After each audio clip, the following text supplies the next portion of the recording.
I've been called many things in my life. Bossy, brilliant, too ambitious, too cautious.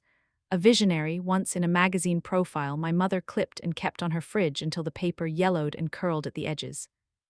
Senile didn't show up on the list until I was 68, standing in my daughter-in-law's spotless kitchen while her friends sipped mimosas out of fragile stemware and compared vacation homes. I suppose that's one for the scrapbook too. I should start before that, though. The day you get called senile in public is never really about that day alone. It's a slow accumulation of smaller moments like dust on a bookshelf. Ignore it long enough and one day you realize you can write your name in it. My name is Eleanor Whitmore, though almost everyone who's ever mattered to me has called me Ellie. I co-founded a company called ShieldCore Systems in 1994, back when the internet still made wheezing sounds when you connected to it, and half the people I met thought cybersecurity sounded like science fiction. Martin and I started it out of a borrowed office with mismatched furniture and a whiteboard that never quite erased properly. He was the charming one, the storyteller. I was the one who stayed late with the code until my eyes burned and the world shrank down to logic and syntax. For 21 years, that was my life. We grew, we hired employees who were young enough to be my students if I'd stayed in teaching. We lost contracts, won bigger ones. I flew to cities I'd never thought I'd see, sat in rooms with people who wore expensive watches and cheaper smiles, and explained to them in patient terms why their systems were not as safe as they wanted to believe. Then Robert died. My husband had always been my counterweight. Where work was sharp and fast, he was slow and solid. He taught high school history for 33 years and never once complained about the pay. "I'm rich in stories," he'd say, patting the stack of student essays on the table as if they were bearer bonds. He had a heart attack in the produce aisle on a Tuesday morning. One moment he was comparing prices on tomatoes, the next he was gone, and the entire shape of my life was wrong. Grief did something to my relationship with the company. It was still mine, still pulsing and alive, but it no longer felt like home. I was tired in a way I didn't have words for. So I sold. My lawyers and Martin's lawyers and a rotating cast of men in dark suits put numbers on things I'd once thought were intangible. Source code became valuation. Years of my life became equity events. We signed documents on heavy paper. ShieldCore went on without me in a new configuration, and I walked away with enough money to never worry about grocery sales again. I bought a nice but unremarkable house in the suburbs. I kept my old sedan. I donated half my wardrobe. I told my accountant to keep me out of trouble and my financial advisor to err on the side of boring. I thought naively that a quieter life meant a simpler one. I have one son, David, 42 now, though in my mind I still see him most clearly with scraped knees and a perpetually sticky face, asking me how computers know what to do. He never found his footing the way I did, not because he isn't smart, he is, but because life bent differently for him. He drifted into finance the way people do when they're good with numbers but not particularly in love with any of them. Mid-level, secure, competent, a life of stable mediocrity, which is a fate some people fear and some people cling to. When ShieldCore sold, he reacted oddly. Proud at first, then defensive, then careful. He began introducing me to people as retired, as if my work had been a hobby I'd finally grown out of. He married Rachel 9 years ago. Pretty, sharp, always curated. Even in the hospital when their first baby was born, she had lip balm and concealer within reach, as if a photographer might burst through the door at any moment. She works in marketing, which seems to be a field where you are paid to rearrange the truth into more attractive shapes. Rachel has always seen me as a certain type of woman, the older mother-in-law with too much time, too many opinions, and not enough taste. She knows, in a vague way, that I used to work in tech, the way one might say a person used to sing in a choir. Only recently did I realize that she didn't know the scale of it. Part of that is David's fault. I know my son. The idea that his mother might have signed an 8-figure contract at a time when he was struggling to negotiate a raise sits uneasily in him, so he edited the story. "She worked with computers," he'd say, as if I'd been tech support in a dusty back room somewhere. It's easier that way, I suppose, for him, for Rachel, for everyone but me. 3 days before the brunch, my phone rang. "Hey, Mom," David said, in the tone that meant he wanted something but was going to pretend he didn't. "Hello, darling," I replied. "To what do I owe the honor?" He chuckled. "You always say that." "You always call when you need something," I said. He made a small, embarrassed sound. "So, Rachel's having some people over on Saturday, a brunch thing, her friends from work, some of the neighborhood ladies. She wanted to keep it, small, but I thought it might be nice if you came." "Did she think it might be nice?" I asked. There was a pause. "It would mean a lot to me," he said, sidestepping the question entirely. I could picture him standing in their open-plan kitchen, twisting the cord of his guilt between his fingers, trying to balance his wife's tight smile with the image of himself as a good son. "Is this one of those events with tiny food and large jewelry?" I asked lightly. He laughed, "Kind of." I looked around my quiet house. The clock in the hallway ticked, patient and impartial. "All right," I said, "I'll come." He exhaled audibly. "Thanks, Mom, really, it's at 11, dress is, I don't know, nice." "Don't worry," I said, "I'll leave my burlap sack at home." He snorted, "You'll be the classiest one there." I doubted that, but I didn't argue. After we hung up, I sat for a while with the phone in my hand. I'm not foolish. I knew Rachel hadn't been the one pushing for my attendance. If she'd wanted me there, the invitation would have come from her, wrapped in an email with an attached Pinterest board. Later that afternoon, my doorbell rang. When I opened it, Rachel was on the step, holding a cream-colored envelope between two fingers as if it might stain. "Hi, Ellie," she said, her smile stretched thin. "Rachel," I replied, stepping aside, "come in." "Oh, I can't stay," she said, already half turned away, which meant she absolutely could but didn't want to. "I just wanted to drop this off. We're having a little brunch on Saturday with some of the girls, and David thought it would be nice if you joined." She extended the envelope. "Did he?" I said, taking it. She didn't meet my eyes. "It's just something casual, nothing big, 11 o'clock if you're free." "I tend to be," I said. "Retired, we spend our days staring at the wall." She laughed, not quite sure if I was joking. "Well, I have to run, see you Saturday." And then she was gone, leaving a faint trail of expensive perfume in the air. The card inside was pretty in the way mass-produced things try to be. Gold script, watercolor flowers, my name written in thick, looping letters that tried very hard to look effortless. I set it on the counter and looked at it for a while. There's a particular kind of dread that comes with knowing you are being invited somewhere as an obligation, not a desire. Like the last chair added around an already crowded table. Everyone will tell you there's plenty of room, but you can feel the squeeze. Saturday morning, I stood in front of my wardrobe and considered my options. I own exactly one dress that might pass for brunch appropriate in Rachel's world, a navy blue thing with a forgiving cut and pockets I appreciate more than I probably should. I paired it with a cream blouse and a simple necklace Robert had given me on our 20th anniversary, a small gold pendant in the shape of an oak leaf. In the mirror, I saw what I always see these days. A woman whose face has fallen slightly from its younger scaffolding, whose hair has more silver than brown, whose eyes are still sharp even if the skin around them has softened. I drive a 2012 Honda Accord. It is not impressive, it is reliable. That has always been my favorite quality in anything. Rachel and David live in a newer development, the kind where the houses look like someone copied and pasted them in rows, then dressed each one differently so they'd insist they weren't related. There were already several cars in the driveway and along the curb when I arrived. A white SUV with a luxury badge I recognized but didn't care about. A sleek black sedan, something red and low that looked impractical in a way that suggests both money and denial. I parked around the corner and walked the short distance to the house. The front door was open, screen door closed, voices spilling out in a pleasant hum. Rachel opened the door fully when I rang. "Ellie, hi," she said, as if surprised to see me. "You made it." "I did," I replied. "You look lovely." She did. Her dress was the sort of thing that couldn't be bought off a clearance rack, all careful drape and deliberate asymmetry. Her earrings glittered when she moved. Come in," she said, stepping back. "We're just in the dining area." The house smelled like pastries and citrus, and something floral. A caterer in a black shirt and apron moved efficiently between platters, arranging berries as if their placement mattered deeply. There were 8 women seated or standing around the open kitchen and dining space.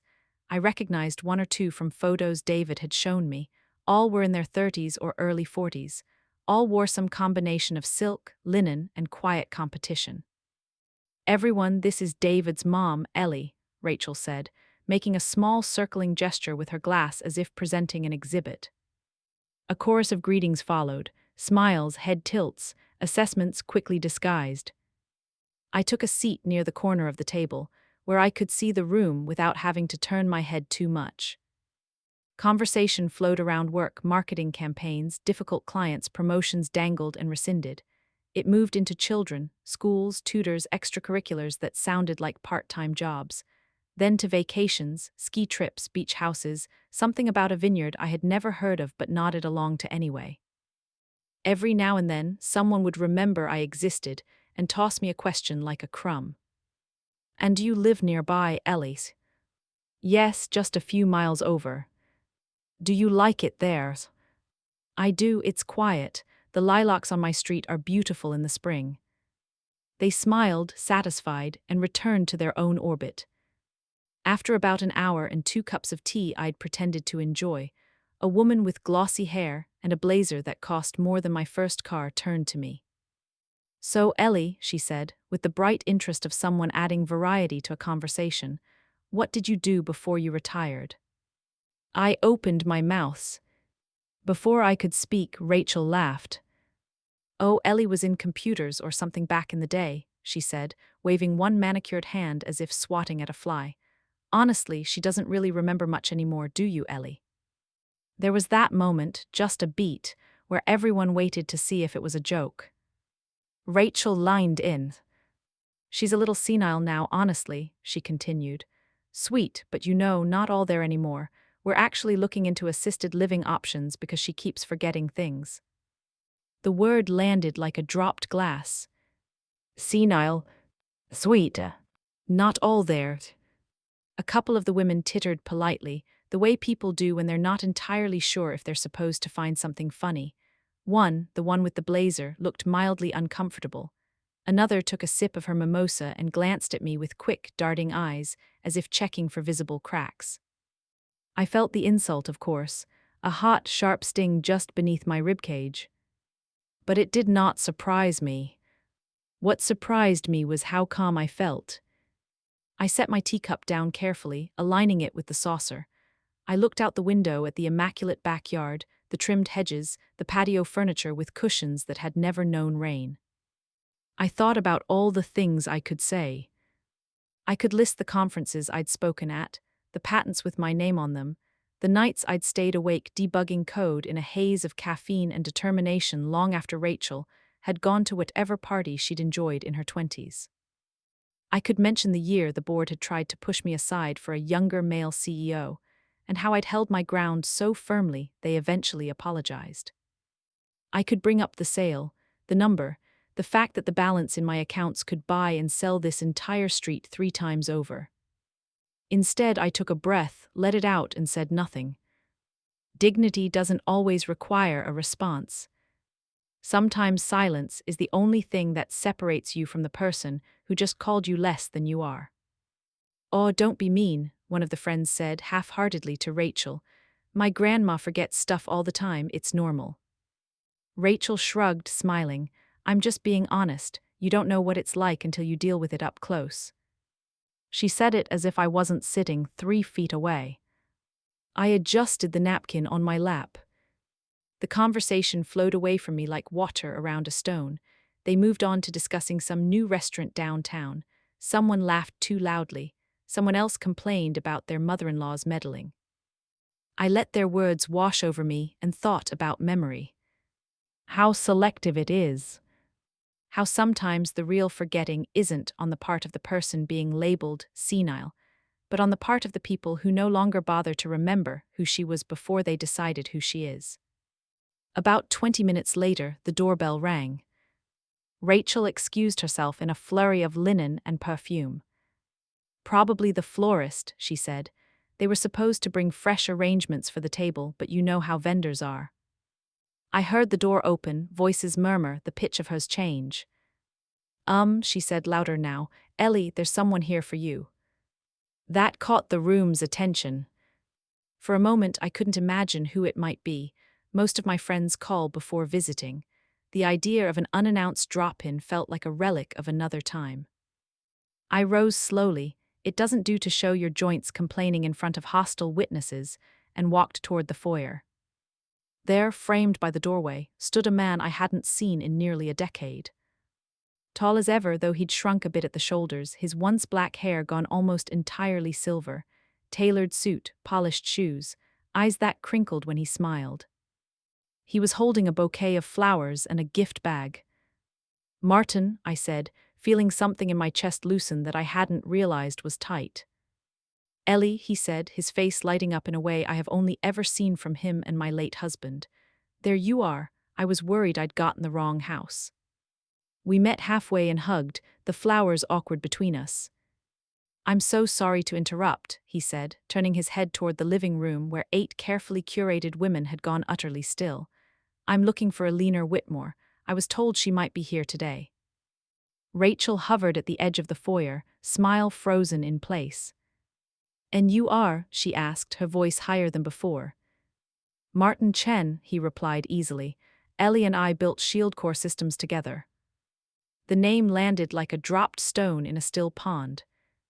One of the women at the table, glossy hair, expensive blazer, sat up straighter. "Wait," she said, "Shield Core, the cybersecurity company that sold to Northgate Digital for, what was it, $1.2 billion. Martin smiled, modest but pleased. "That's the one," he said. "Ellie was our CEO for 21 years, smartest person I ever worked with." Silence. I could have sworn I heard the caterer stop, breathing for a moment. Rachel's face had gone pale, then flushed, then drained again in the span of 3 seconds.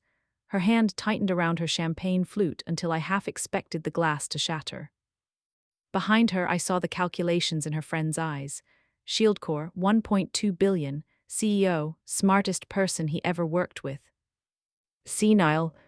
Not all there. It's fascinating, watching other people update their internal files on you in real time. Martin stepped fully inside, handing me the flowers.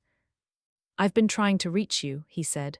"Your old email bounced back. I finally tracked down your son and he said you might be here."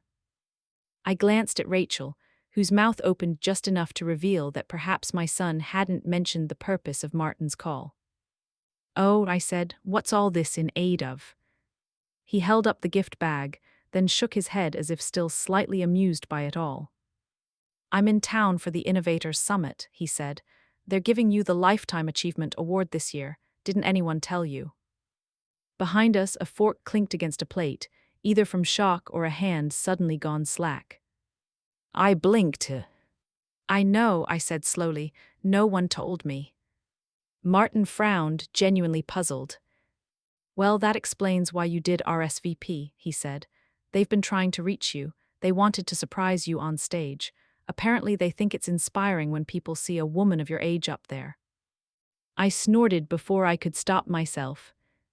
"Of my age," I repeated. "Well, I suppose I am still alive, which is something of an accomplishment in this field." He laughed. Then finally his eyes scanned the room and seemed to really take in the atmosphere. The tension, the round, wide eyes, Rachel standing too straight, too still. "Sorry," he said to the women in general. "I didn't mean to crash your party." "Oh, it's fine, we were just," Rachel stammered, her laugh brittle. "I had no idea, Ellie, I did. David never." "Never what?" I asked mildly, turning to her. "Never said you were that you," she floundered. "I mean, I knew you did something with computers, but I didn't realize you were that." "That," I repeated. Glossy-hair woman cleared her throat. "Your mother-in-law is a legend," she said to Rachel, with the faintest hint of reproach. "Shield Core is standard in half the companies my husband works with. Everyone knows Eleanor Whitmore." "Not everyone," I said quietly.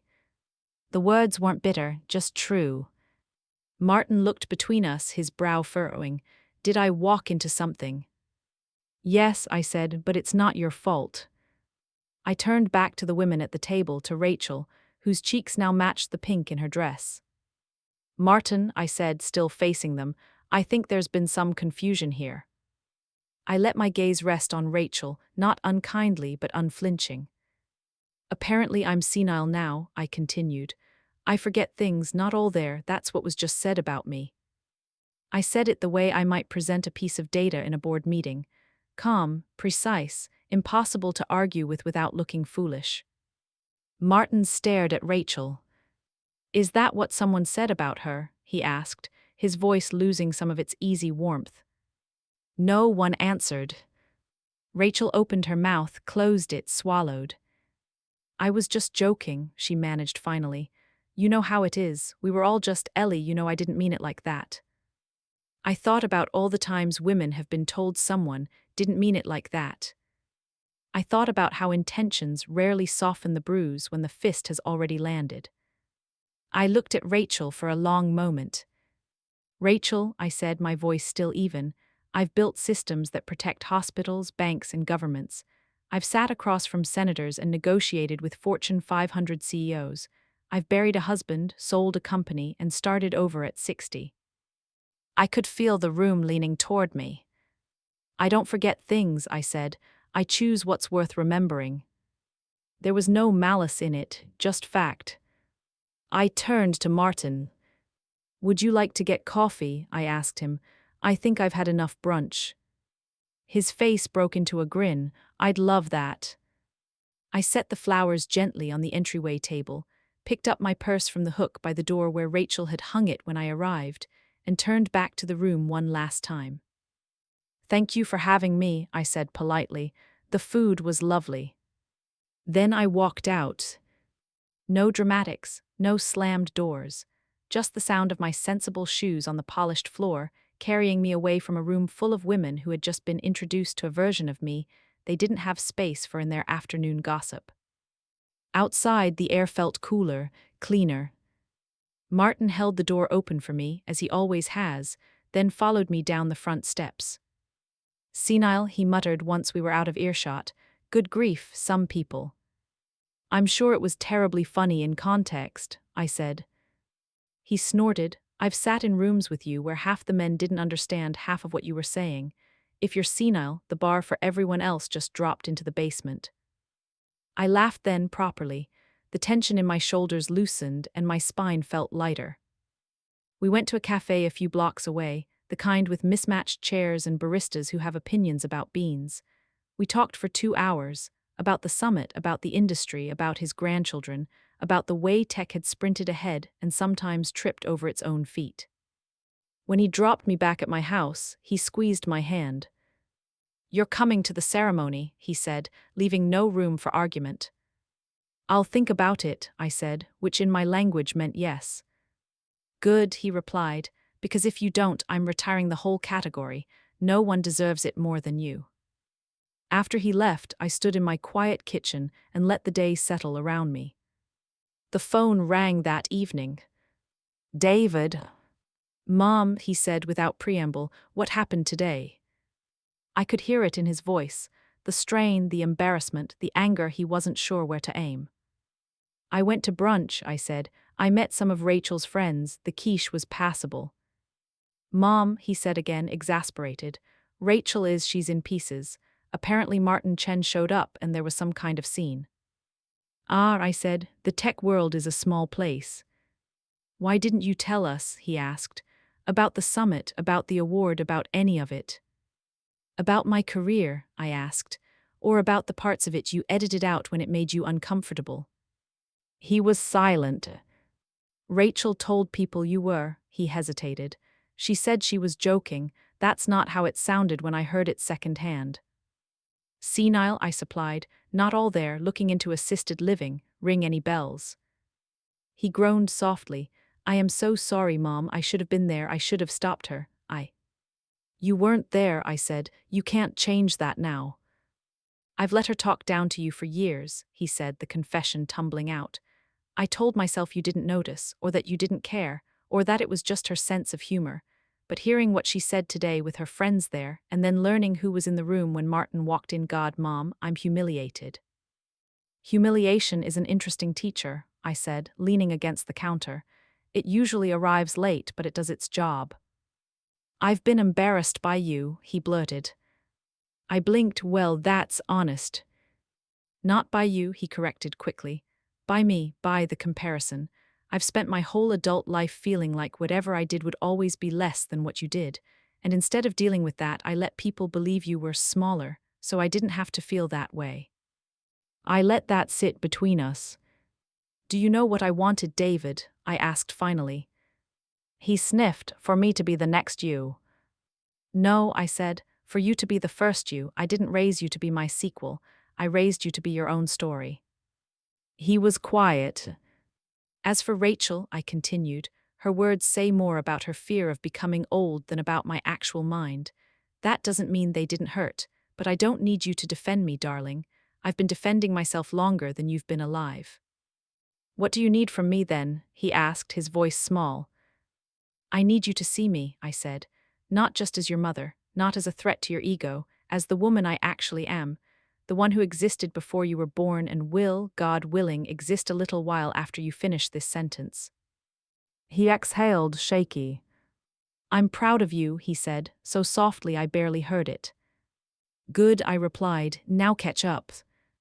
A week later, I stood on a stage under hot lights, while a room full of people clapped for a list of my accomplishments, read out by a too cheerful host. When it was my turn to speak, I walked to the podium slowly. My knees complain these days, but I've learned that moving with intention masks most of the protest. I looked out at the sea of faces, young, old, somewhere in between.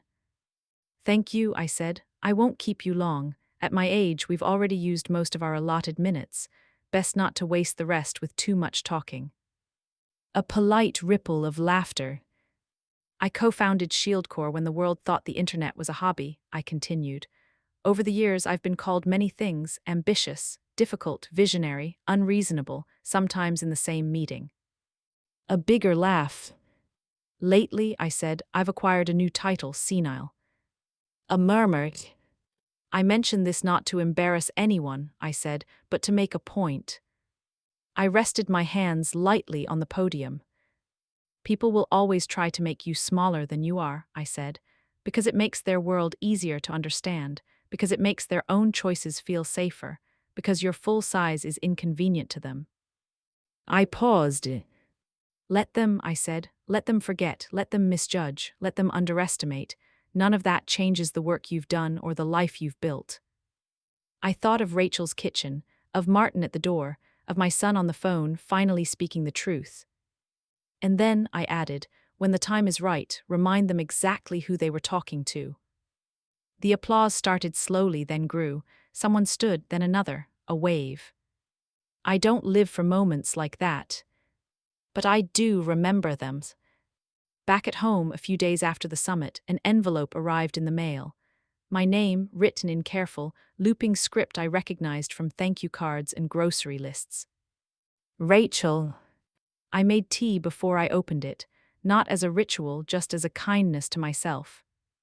The letter inside was awkward, stilted. She apologized for her words, for the disrespect, for making jokes at your expense to impress people who don't matter. She admitted she hadn't understood my life or my work or my marriage to her own husband's sense of himself. She ended with, I hope one day you'll forgive me. I don't expect you to forget. I read it once. Then I folded it neatly and placed it in the drawer where I keep other fragments of other people's better selves. Old cards from Robert, a crayon drawing David made when he was 6, a birthday letter from Lisa, my sister, who died 10 years ago. I did not write back. Not because I was nursing a grudge. Because not every apology requires a response.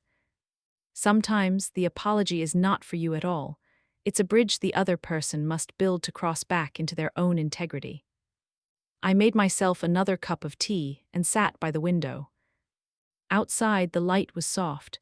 The neighbor's cat patrolled the fence with the seriousness of a monarch. Somewhere down the block, children played a game that sounded like tag. I am 68 years old. I am not senile. I forget things sometimes, yes, where I put my keys, what I walked into a room for, but I do not forget who I am. I do not forget what I have done. I do not forget that the world is full of people who will see only what fits their idea of you. Being unseen by people who never really looked is no longer a wound for me. It is a kind of freedom. I sat there in my modest house, in my unfashionable cardigan, with more money in the bank than Rachel will ever guess, and felt something I hadn't felt in a long time. Peace. Not because the world had finally given me my proper title. Because I no longer needed it too.